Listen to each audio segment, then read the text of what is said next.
I am so excited for today. We are having a conversation with the amazing Paul Strobl. Paul, show us where you are. How you doing? Yay! Good to see you guys. Oh, get ready, everybody, for this, because Paul, without question, has made such a profound difference in my life and in the person that I've become, the human I've become, the leader I've become. Paul was one of my very first coaches, and he helped me a lot in the area of self-awareness and really beginning to look inside, to connect how that maybe impacts the way that we show up on the outside. And so today we're going to go on a journey of what did our work look like together? What were some of the really big challenges that we tackled in our work together? And how can you take from this journey and apply it to your own? So we'll start with how we met. And Paul, I'd love to pass it to you first. Do you remember our first call? Like, what was your impression? Do you remember how I reached out to you? I had to think back. It's a little fuzzy. So I'd love to know what you remember. Well, what I remember is you were in Houston and you Googled coaching and, and you found me, even though at the time, I'm not sure if I was in Argentina or Bulgaria at that moment, but yeah, I work with people in Houston all of these years. I designed my business to be tethered to Houston. And so you found me online in Houston and we had a trial session. And I treat that just like every other trial session. I look at it as a mutual interview. We kind of see whether or not we connect. And I really test the person to see, is this person ready for change? Are they willing to get uncomfortable? So I do remember poking and prodding that first session, and you didn't really squirm. You were ready to get uncomfortable, which is the most important thing. If you're going to start coaching, it's really about that. Yeah, and I'm laughing because you're right. What I Googled, so here's my side of it. A friend of mine asked me if I knew a coach that I could recommend for her. So I started looking up coaches for her. And then in reading these different websites, I was like, I want a coach. So then I Googled coaches in Houston. And I remember your website because I remember it was like maybe a hot air balloon with bricks falling out of the basket. Is that right? Okay. Yeah. So they were meant to be sandbags, but bricks are good. You guys are falling out. Yeah. Sandbags, that sounds better. Falling out of the basket. And I remember in that moment in my life, when I saw that picture, I took a deep breath and I was like, what is that? And I think what it felt like at that time in my life is I felt heavy, like there was something weighing me down and I wasn't sure what it was. And I really wanted to explore that. And I think now, knowing what I know about the journey forward, maybe it was wrestling with the student made decision and knowing that something fell out of alignment in my life and not really sure what it was. And so just seeing that image, it inspired me to reach out to you. And then we had our first call and then ended up working together for over a year. So before we dive into our work, tell us your story of becoming a coach, because this isn't always what you've done in your life. No, I did an MBA. I jumped into the corporate thing. I was working days, nights, and weekends. And I was really following the shoulds. I was checking the boxes. Here's all the things I should be doing. Here's something that's prestigious, working for a Fortune 50 company. And I really wasn't happy. It wasn't, there was about 10% of my job that I loved. And the rest of it, it just, when I seeked out mentors and I went to talk to people, they said, well, what did you expect? You're getting the big bucks. If it was easy, anybody would do it. And of course, getting married triggered all of that as well. It's like, okay, it's time to build a family and get the mortgage. And, and I was about 4 years into it. I hadn't taken any vacation. I was 85 pounds more than I am right now. And just burning the candle at both ends. And I got a phone call one morning, and it was my father, and he was in hysterics, and he's not that type of guy that freaks out at anything. And my brother had shot himself. And that was the moment that made me, was the worst experience in my life, it turned out to be the best thing that ever happened to me, because it really broke me open and had me look at things a new way, and it had me looking for the right tools and asking other questions. And it wasn't just an overnight thing. Okay, that's it, I'm a coach. It was a good 2 years of going to therapy and hiring my own coach about what's next, and learning about personality disorders and all this other stuff that was around me in the environment I grew up in, and getting back in shape and getting a personal trainer. And at the end of all of that, when all the dust had settled, what I had been able to do was I got rid of all the shoulds, all the things I should be doing and should be and should drive, And when all of that was gone, it was really obvious I was an entrepreneur and a coach. And so then we decided, I was married to an Argentinian, we decided to go back to Argentina. I started a private wine tour company, and I started studying coaching. And this was in 2008 when I launched my coaching practice. I wanted to be able to do it online anywhere in the world, because cultural curiosity is one of my top values of something I'd love to explore. But back then there were no digital nomads. Nobody was doing that. But it worked, and it's worked all these years. I've been involved in different entrepreneurial projects, but the whole time I've been coaching, in the last 6 years or so, coaching has been my only thing. And I just love it so much. I'm like, everything else has been a distraction. This is really who I am, and stepped into it full time. So powerful. Thinking about, are you living your life according to what you think you should be doing? The shoulds, or is it really following what is in here? And if I remember correctly, you also left your marriage. I did. It was about 6 or 7 years ago. That cultural curiosity was such an important part of my life. And I was married to someone who said, I never want to leave Buenos Aires. I want to stay here the rest of my life. And I was like, we didn't have children. So I said, well, our goals and the things we want are not aligned. And I can't cage myself because this is what you want. And so we split. It was a good marriage for the most part. And it ended in divorce. And then it kind of hit again, right? Of I'm going to be divorced in my 40s. What's that going to be like? It was awesome. I met so many amazing people, so many really, and what went away was this whole idea of scarcity. And I think when it comes to relationships, we have this scarcity notion. We put so much pressure on every date and every interaction and every text, and because there's a one and only for everybody. And no, there's thousands. It's who you choose. It's who you decide to build a life with. And I really didn't expect to get remarried. I was not interested in getting remarried at all. Mm-hmm. And I met somebody who was also not interested in getting remarried, but it was just too good. I was traveling around Europe with my dog and no intention of settling down at all, and met the most amazing person who is so like-minded that it just worked out. So she got a new dog and I got to be a stepdad. So the next chapter opened up. Which Paul just shared some amazing news with our team before joining. If you feel, share what you said to us about your son. A few months ago, he was officially adopted.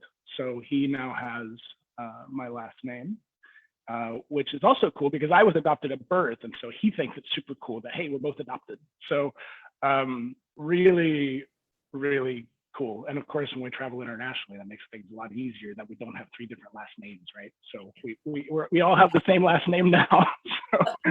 So it makes it nice and easy.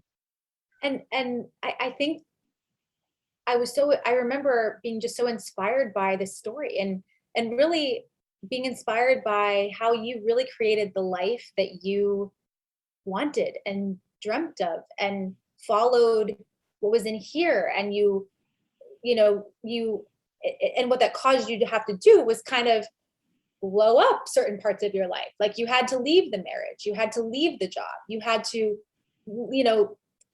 you had to have some necessary endings. And I think maybe at that time I felt like there was something that I needed to maybe end, but I wasn't sure what, and I didn't want to go there because it was so scary to even begin to think about, which is why when I heard your story, I was like, there's something here. I think I could learn so much from you, and I want to do this together. And one of the first exercise I remember doing was identifying my own values. And I had done this on a company level.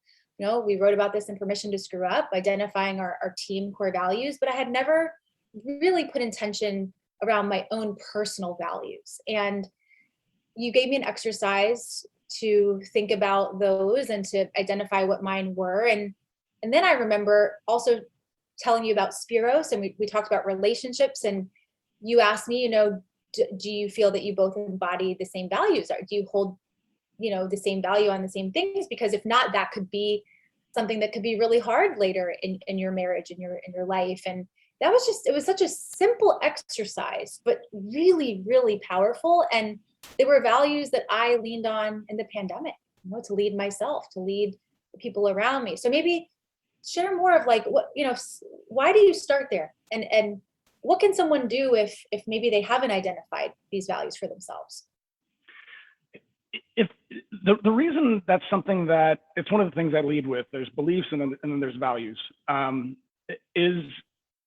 if we start with goal setting and the things that you want to accomplish and all these types of things, if you're not clear on your values, they could be the wrong things. So you could do all of this work and all this planning and all this effort for something that really isn't you. It's really not as important to you. It's somebody else's values. It might be your parents' values or in your culture, what's prestigious. And again, it comes back to those shoulds. But the shoulds, the trouble is the shoulds are screaming in our ears and in our head. And our own voice is like a whisper. And so knowing which is which is really important. And when it comes to values, a lot of people can go, oh, honesty, integrity, and they can just kind of go down and yes, this is important. Yes, this is important. Well, no, there's a handful that are most important to you, that when you have a dilemma, that's the value that wins. If you take something like, hey, I promised my kid I was going to go to this important baseball game, and this really important thing came up at work that is crucial to the advancement of my career.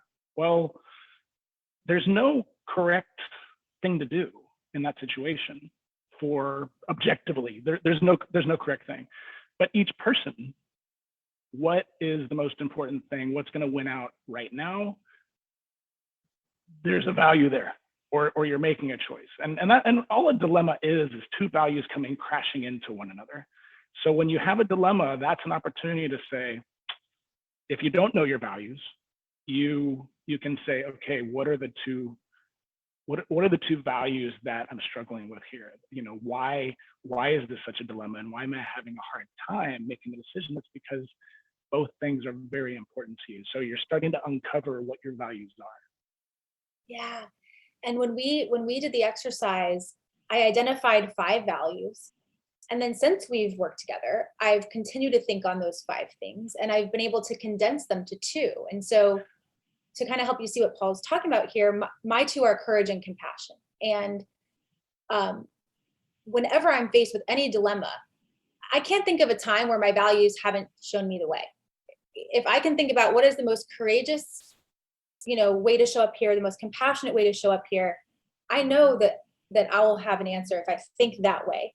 But sometimes it's hard because, like you said, they're so intertwined. Sometimes the courageous thing to do may hurt somebody else. It may not make them feel so great, right? And because compassion is another goal of mine, I think the hardest dilemmas for me are the ones where it's like it's going to affect other people. And I've come to realize that even when something will affect someone, you can still be compassionate in your approach. Yes. And sometimes the difficult information, sometimes the difficult conversation that's going to hurt somebody is the right thing to do. And it's hard when your values are up there. But sometimes that is the most compassionate thing to do, is the hard thing to do. Right. Yeah. And so I would say, if you feel like you're faced with a decision that you're having trouble with, don't make an impulsive decision. Stop, reflect on it, think about it. Think about what's most important to you. What outcome is most important to you? What is how do you want to show up in this situation? And we make better decisions that way. We make decisions that are in integrity with ourselves when we think about it that way. I like to say, when in doubt, do nothing. Perfect. When in doubt, do nothing. Because we're in this go do it, take action culture. But sometimes it's like, don't do anything, take a step back, take a breather, because the action you want to take might, okay, what's the end result? What do I want? Do nothing for a little bit. It's okay. Yeah. So you said you start with values, and you said and beliefs. Yes. Tell us about beliefs. Beliefs are, they manifest physically. So, I'm not a new agey coach. I'm very pragmatic, but it's in our bodies, right? It's somewhere in our throat or our chest or our stomach. So those situations where something in the middle of your body feels heavy or tight or whatever, there's a value behind that. And I think we did the exercise where I take the two most common negative beliefs that people have about themselves. And those two are, I'm not good enough and I'm not important. And so anybody watching this, if you just say that out loud to yourself, what happens? Just pay attention to what your body does. Forget what your brain argues, forget the narrator in your head. Just say it and see if something happens in your body. And if it does, congratulations, you're human. But what that means is that you've been carrying that around with you a very long time. It's basically just a cognitive bias. It comes from something, usually interaction with our parents when we're 4 or 5 years old. It could be something as simple as you had a sibling that was sick, and it's like, oh, well, I'm not good enough, obviously, because my parents are paying attention there. And then you're in first grade and they're choosing teams for kickball, and you're the last one to get chosen, and you go, oh, there it is. See that? I'm not good enough. And then you don't speak up in a meeting in your 20s because you don't have anything good enough to say, right? And you still have the same feeling in the middle of your chest that you had when they didn't pick you for kickball. So there's methods of unraveling that and lightening that. And that's to your point about my picture of the hot air balloon and the sandbags. For me, it's that. It's if your beliefs are distorting the way you view reality and the way you view yourself. So if you don't work with that first, if you don't determine your values first, you're not getting clean information in your reality. So the goals you're going to be setting are probably going to be the wrong things, because you could become a billionaire entrepreneur and cure blindness in children all over the world and still feel like you're not good enough because you never worked on the belief. It's not about the outside evidence. The brain will reject the outside evidence of all the good stuff and only focus on that one thing that you did wrong out of hundreds and thousands of good things. Yeah, I remember that exercise. You actually had me say these out loud. I'm not good enough. I have to be perfect. And you would ask, okay, did you feel anything? And I remember being not so humble. The first few, I didn't feel anything. I'm like, yeah, Paul, I don't think I have any of these. We kept doing it. And then it was like, oh, I had so many. I need money to make me happy. It's my job to make other people happy. I just remember time after time, I don't belong. And that was so huge, not only for me, but for our team, because when I started to see that, wow, there's beliefs I've been carrying that I haven't really realized are beliefs. I've just taken these as reality.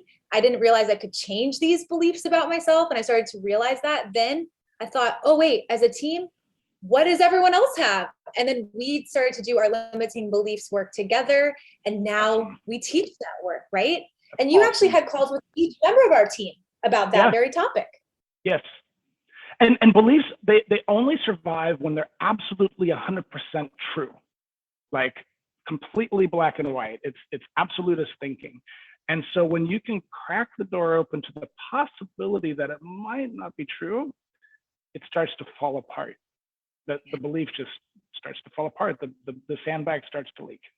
So how do you begin to challenge the belief? Well, first off, you need to recognize it's there, right? Like to your point, it's when do I use absolutist speech? When do I say every time, always, never? There's something in there. There's something in there, and it's questioning it and using that as an indicator of, wait, what's behind that? Because there aren't many absolutes in this world. Everything's gray, right? So when we are super firm, that's a way to kind of be like, is that true? Is that really 100% true 100% of the time? You know, and so that's the place that it lies. But for so many people, it's so hard to see because, as to your point, you said, you accept these as absolute truths about life, right? Right. Which is the power of having a coach to help you see what you can't. Yeah, exactly. I need people to help me to see what I'm. so yeah, we can't see our own things as easily. It's always better to be able to talk to somebody who can ask those uncomfortable questions. And even if if you don't have the means to hire a coach, your friends could serve this role for you. People who know you well, right? It doesn't have to be. I think the point is you need you need a thought partner with this kind of work. It's really hard to sit on your own. Yes, it's very difficult. I mean, it could be somebody that you take walks with in the park and say, okay, today we're going to ask each other some questions. Start there. Right. I remember when we were doing that work, you recommended a book to me called Tame Your Gremlin. I remember I had a little bit of time off and I was at the beach reading Tame Your Gremlin in the sand. And it was like these little gremlins that are on our shoulders and each one had a name. I remember one was the commander and it's like, the commander sounds like this. And it's all the things that are, we're really saying to ourselves. And that really helped me because it was like, oh, that's not me talking. That's my gremlin. Yes. And that's, it comes from cognitive behavioral therapy of third partying the narrator in your head. And this guy, I just really, he makes it really light and fun. And that's more my philosophy, is things don't have to be so serious all the time. And I love that he would, even with patients, because he was a therapist, he would have them draw their gremlin, he would actually have them create them. And by doing that, that's the thing, is I'm not this horrible person for having these thoughts or beating myself up. It's just my gremlin. Yeah. And I don't have to listen to the gremlin all the time, but I can acknowledge that it's there. I can't kill it. It's gonna be there. And it's just this voice in my head, but I'm the listener. I'm the person who decides what to do. You just made me remember, team, we drew our gremlins. Awesome. Remember that session? We drew our gremlins and we got to each show. It was so cool. And it was so funny to see what everyone, but it's a way to, like you said, this kind of work is hard and we can keep it light sometimes. Like that exercise was a way to humanize. Okay, we all have these, and like you said, you get to decide if you want to listen to this gremlin that you have. The gremlin will talk, but you don't have to listen. Could be a great Halloween activity, right? Everyone makes a gremlin mask, Yeah. The gremlin, give your gremlin a name. I love it.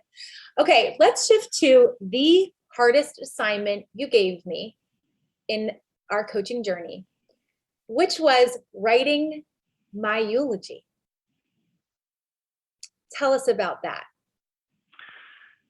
Well, it's pretty simple, not easy, but it's pretty simple. It's what do you want the people closest to you to say about you when you die? But then the obvious follow-up question after you write your eulogy is, am I living up to this person? And how can I take steps to become this person? And the good thing about using it as a eulogy is you're already dead. It's already done. And so it takes away all of the how I'm viewed and how do I look. It's, hey, you're already dead, right? so all that stuff is off the table. So it's really about real, and the people speaking at your eulogy are the people that matter. And so again, that can also uncover your values. That's also an exercise that can help to clarify what's most important. And so then you have the compass pointed in the direction of what type of person do you want to be? Are you living that? Yeah, it was so hard. I procrastinated on it. And then I remember Googling other people's eulogies. I'm like, what am I doing? I can't copy somebody's eulogy. This doesn't come from my heart, you know? And then the best way I could think to do it was to separate it into categories. Like, here is what I would want Spiros to say, and even my future children to say, and my friends and our team. And, you know, but what the aha was for me is that I had no trouble filling out the work part of it. Like, what was my legacy in a professional sense? But for the rest of it, I didn't have much to say. And that was a red flag. Like, wait, how am I living my life? And this was a time where I was definitely working over my capacity, definitely burnout mode. And I think writing the eulogy was so painful because it made me face that if I continue living my life this way, I definitely am going to end up at the end of my life with regret. At the end of the day, everything we're doing, we're either building more of the life we want, or we're building regret. Every action. So it's just being aware of that, of, you know, obviously you need clarity first. Otherwise you're like, wait, what do I build? But, and that's a process, but it is that. And the Stoics, they have this memento mori that they say, and it's remember death, right?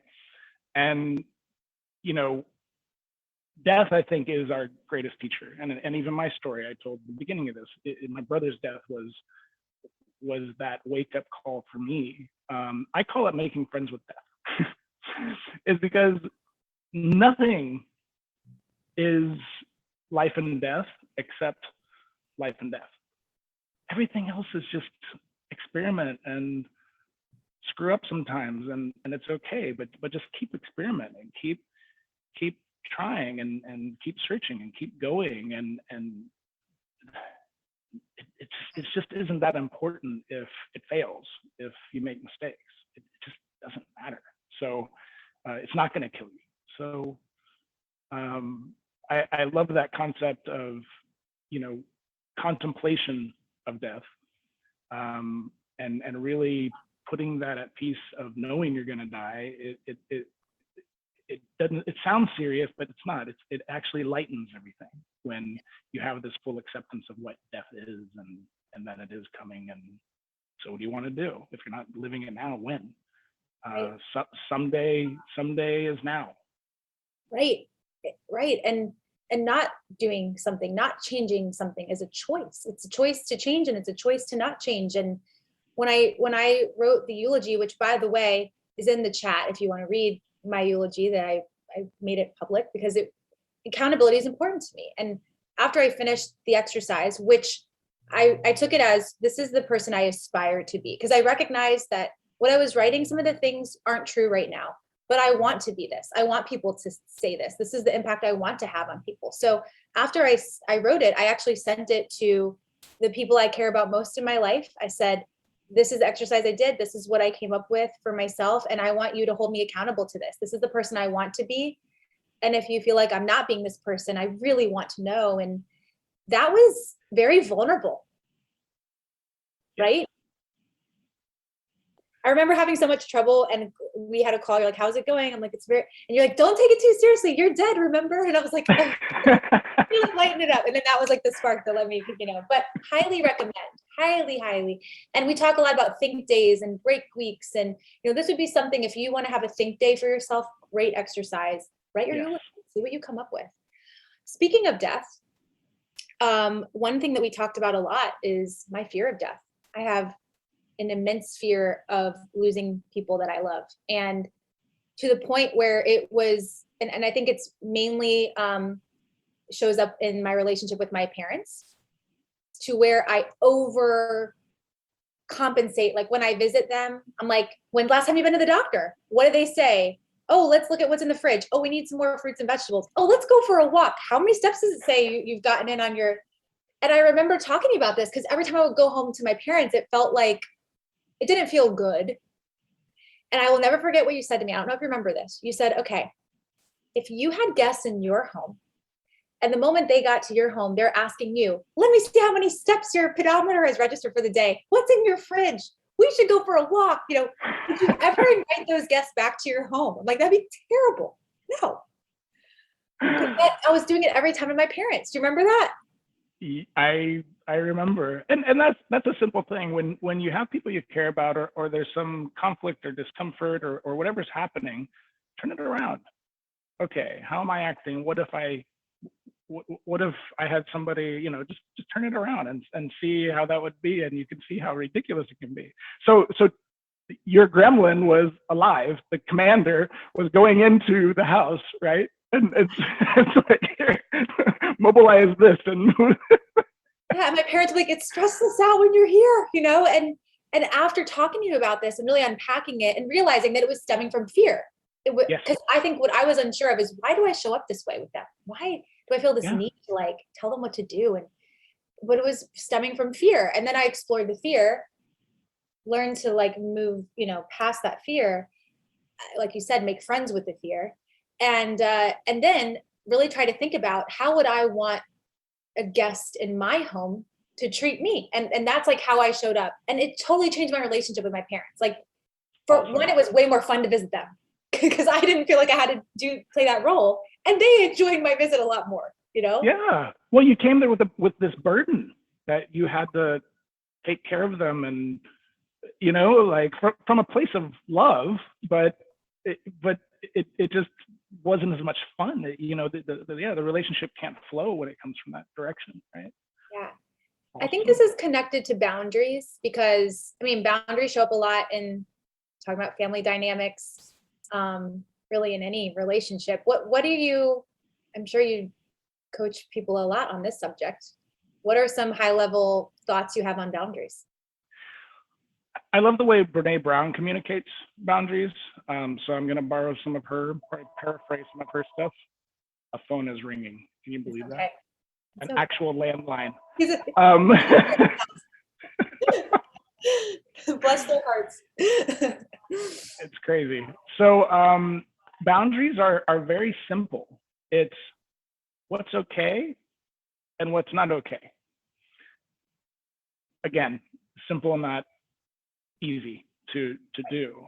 And I think when we communicate boundaries, or we start to understand boundaries, we kind of become boundary fascist. And it's like, this is not acceptable. This is not acceptable. Nope, this thing you did, I'm not going to have people like that in my life. And we start putting this wall. We forget to say what is acceptable. So they really understand where the boundary is, because otherwise they're just like, well, geez, it's like a landmine. It's like, if I do this, then the person is, and so it's, hey, this and this and this is okay if you want to do. Oh no, Paul. He'll be back. He'll be back. We're gonna pause on that for a moment. What questions do you have about coaching in general? Things that you hope that put them in the chat if you have them, because we're gonna weave them in. Okay, back to you on boundaries. It froze. You said landmines, like what is acceptable? Hey, this is okay. Yeah. So then they really understand where that is, right? They can see this and this isn't, this is, and so they can actually see where the boundary is.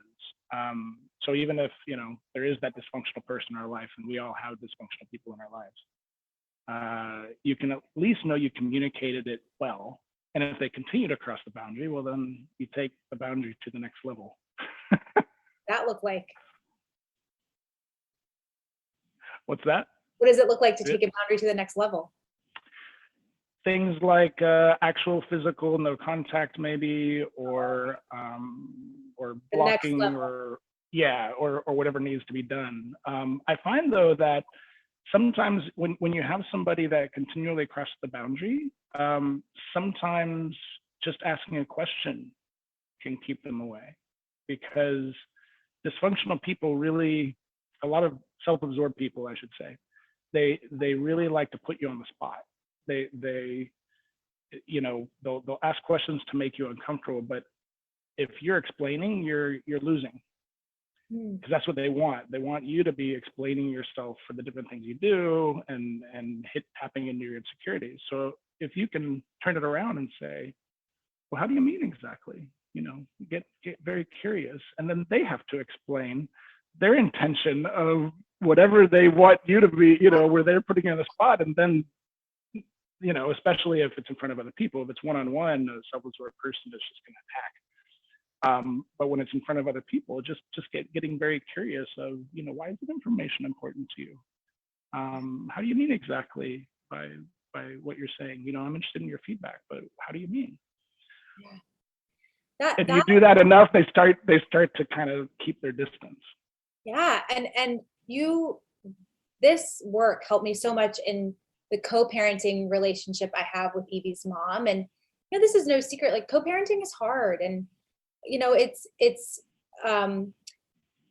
been a challenging relationship. And I would say today we are in the best place we've ever been in our relationship. I hope that it can be even better. And where I would aspire to be is not in the place we are. It's in a better place, but I'm considering where we started and where we are now. It's so much better. And I had to learn to show up differently in that dynamic, to set boundaries, especially even between like Spiros and Evie's mom, like recognizing my role in that dynamic and setting boundaries for like, here's what I will participate in, and here's where I will not. And like, this is okay, this isn't okay. And that was a game changer for me. Because I just never thought about that. And what you said, replying with curiosity, it's huge. Like, what do you mean by that? And how do you mean? And very, very, I think, disarming. And also, it's like you said, I think there are certain people, and I'm not saying this about Evie's mom, but I think there are certain people who intentionally dig to like tap your insecurity. Yes. And when you have an emotional reaction, that's like crack for them. It's the best thing ever, even in the positive or the negative. So right. There are also people that can also be very charming, and if they make you blush, they're like, "Ooh, I've got this person hooked," Right. Right. And understanding that, and that's a lot of work to do on oneself if you have somebody in your life that does that. Yeah. But the main thing is they are not going to change, even though in all the Hollywood movies, the bad person at the end understands and changes. That doesn't happen in real life. They're not going to. And the expectation that they will change by my behavior or the way I speak to them or I explain something to them. Right. It's like, okay, it ain't going to happen. It's like maybe they will change, but it's not in your control. Like you can't control them to change. There's no amount of explaining that's going to make this person change. So the only thing that's in your control is how you show up and your expectations and your mindset. And that was a game changer. And I remember reading a lot of books that you recommended around that subject. Just like I get a lot of questions about how do you navigate someone who's a narcissist? And I didn't know how to respond to that. And there's a lot out there. What is a good book if someone has a narcissist in their life? And what is a narcissist? Let's start with that. What is a narcissist and what's a good book? A narcissist is a self-absorbed personality, somebody who has in general, a total, and there's degrees of all of this, but the consummate narcissist, the definition would be somebody that lacks empathy. They're manipulative. Again, they really get off on manipulating other people's emotions. They can go from attacker to victim in 2 seconds. They'll say something offensive and you'll defend yourself and like, oh, I can't believe you said such horrible things to me, right? So they're very difficult to deal with. And in certain situations, they can be dangerous if they have a position of power. But most of the time, they're pretty harmless if we learn to kind of cut the wires on our buttons that they're pushing, right?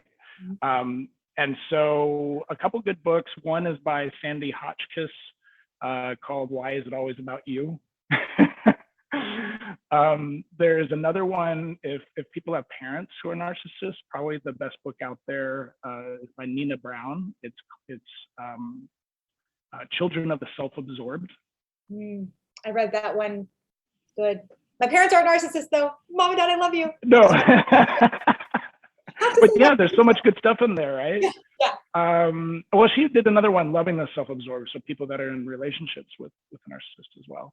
And then another one that, again, this is my recommend. There's maybe bigger ones, more popular. There's another one called Trapped in the Mirror for people who had parents or narcissists by Ilan Dolom. And that one's a little bit more kind of clinical and heavy, but it's really, really powerful things. And the funny thing is you hear a lot of people talking about narcissists and how they wreak havoc in people's lives, but they're so predictable once you understand and you get the way they act. It's like they're pretty harmless. Again, if they're not in some position of power. Yeah. And two things I learned and just like, so I think the narcissism topic comes up a lot around feedback, because the questions I get in feedback classes are, how do you give feedback to someone who's a narcissist? I keep giving feedback, behavior doesn't change. What do I do if my boss is a narcissist? These are the kinds of questions. And in my readings, what I learned is that if someone's a narcissist, they have a very low self-worth. Yes. And the narcissism is to protect so that nobody sees what they really feel inside.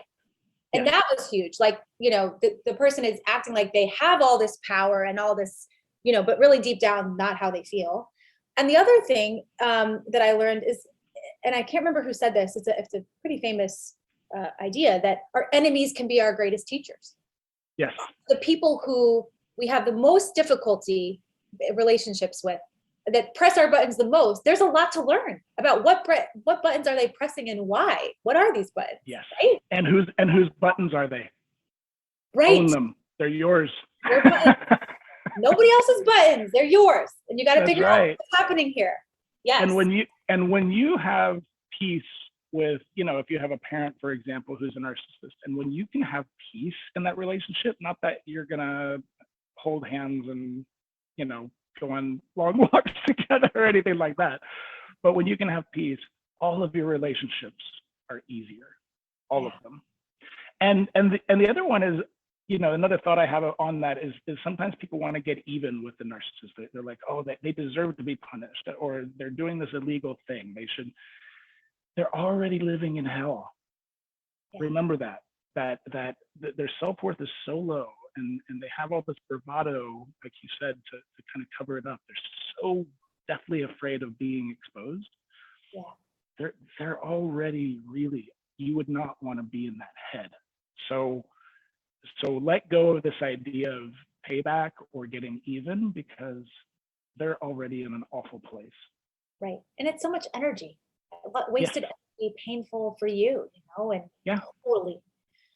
Okay, let's switch gears to, everyone on here knows that I love assessment. I love assessments around the context of like learning more about ourselves, taking what resonates. I don't like assessments that are, oh, you're this, so this means this is who you are. And oh, you scored like that. Like, I think it's up to us to interpret our own results and take what resonates.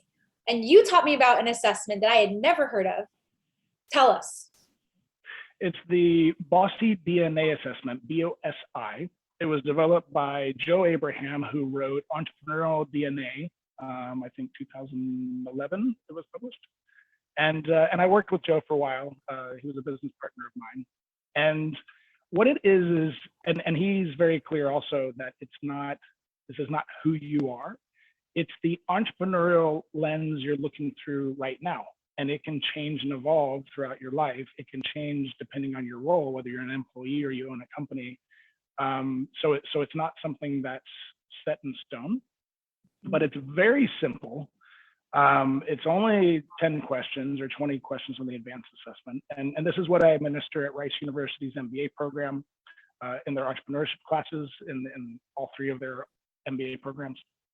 And so basically there's a breakdown of 4 main types of entrepreneurs, right? So one is the builder, and the builder is about 10% of all entrepreneurs, and the builder thinks in infrastructure. They're very good at scaling things. Everybody wants to be the builder, but not everybody has that DNA. But their Achilles heel is other people. So they tend to be narcissistic. And so when you have a self-aware builder, it's really an amazing organization. But if you read all the Harvard Business Review, they talk about the big CEOs of big companies, they tend to be jerks, and they have kids that don't talk to them, and they've been married several times, and they can't keep employees, right? So that's builder. Then you have opportunist, and the opportunist is, you always want opportunist DNA in your salespeople. You don't, the more opportunist DNA you have, the shorter the relationship of that sale. So somebody door to door would be super hardcore O, and that would be somebody who sky's always blue. They get the door slammed in their face. They, they just keep going. It doesn't bother them. Super optimistic, but their Achilles heel is squirrel. They're all over the place, right? They have, you might know somebody who has a sales job. They're also licensed in real estate. They're doing some multi-level marketing thing. If they just got all those horses moving in one direction, they would probably do really well. But because they're so scattered, they might not be getting traction, right? Then you have the specialist. The specialist is the complete opposite of the opportunist that loves risk. They're risk averse. People who have letters after their name. They've been in the same industry their whole life. Think of your stereotypical accountant. That they're very good at service. It's light for them. It's something that brings them energy to serve people. But their main driver is reputation. Their Achilles heel is they don't ever want to look salesy. So if they own a company, they want it to be all referral based. But if you don't have a big enough base of clients, you can't have a referral based business. And so they don't want to look like a used car salesman. So that's their hardest thing, is how do they build their business and not be salesy, right? And then there's the innovator, and the innovator, their best place to be is tinkering and creating, whether they're a writer or a chef or an inventor. That's their thing. They're mission driven. They're all about how they want to change the world. And their Achilles heel is really a lot of just about anything related to business, because they're so caught up in the mission, they don't see the other stuff. And they'll hire a friend and family because they're on board with the mission, and not necessarily the best people that are going to help accomplish the mission. And so they make a lot of business mistakes because they're mission driven and not thinking of the mechanics of the business itself. I had never heard about this assessment. And the cool thing is, yes, it's called the bossy DNA for entrepreneurs, but I believe, and I know you do too, Paul, that anyone can be an entrepreneur. This isn't an entrepreneur. You have your own business. We all are. Yes. It's like we're entrepreneurial in the way that we do our work and the way that we live our lives. And so for me, my number one was builder, and my number two was opportunist. And we had everyone on the team take the assessment. And I remember reading what you said about the builder, that the Achilles heel is people. You get so focused on the infrastructure, growing the business, scaling the business, that you sometimes leave people in the dust. And they all work so slow. Yeah, come on, guys, what are you over here going 100 miles an hour?